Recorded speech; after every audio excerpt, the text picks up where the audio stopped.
Dumelang bana beso, ya buang ke Den Mnguni from sehlopheng sa the New St Nazareth Apostolic Church in Zion ba e tsebang ba e bitsa University.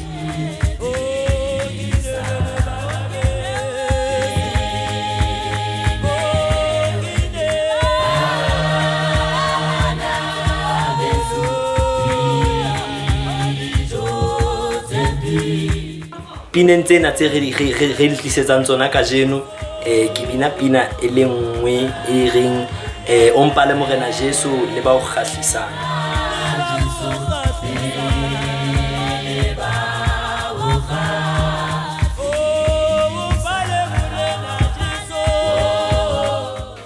Dumelang, nna ke Ana Nhlapo, ke dula Zone 12 Sebokeng.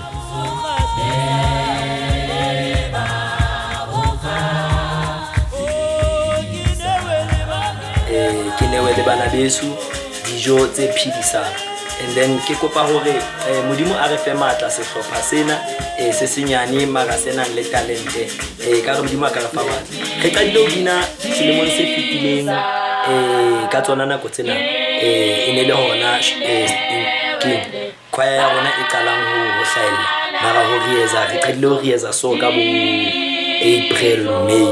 So kajeno modimo o re file matla a ba re hlonolofatsa ka hore anniversary ya rona re thole monyetla wa hore re tlo le hatisetsa dipina.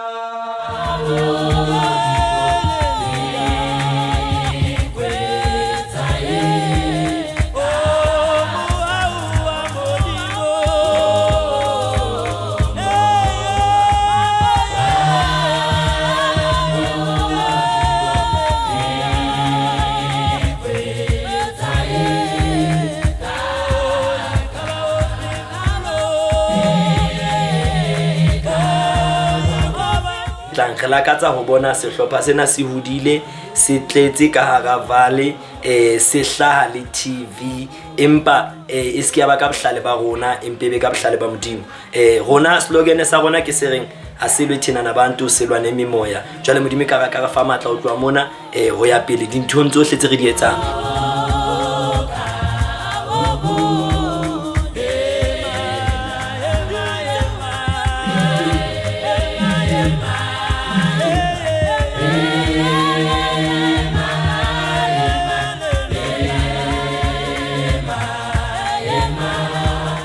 Le batho ba ratang ho sala sehlopha sena morao, modimo ka raka lefa matla le amohetswe le hore supporta dinthong tsohle. Re leboha la ntse le tsamaya le rona di showng le hohle mo re le kopang teng.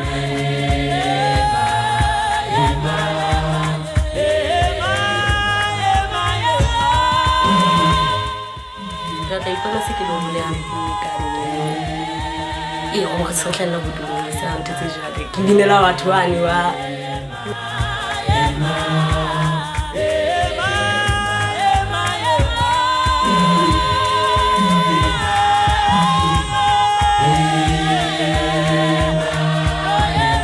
ha re tjho jalo bana beso re a leboha, re rata ho leboha le bontate ba re thusitseng hore mmino wa rona o kgone hore o phatlalatsehe.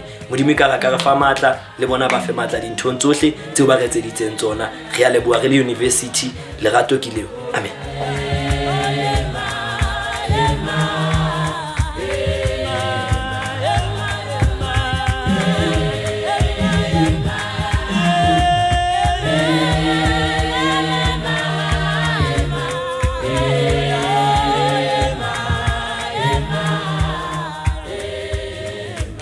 Ke tswella pele re tla bona le hore mpe a kae ha ba santing.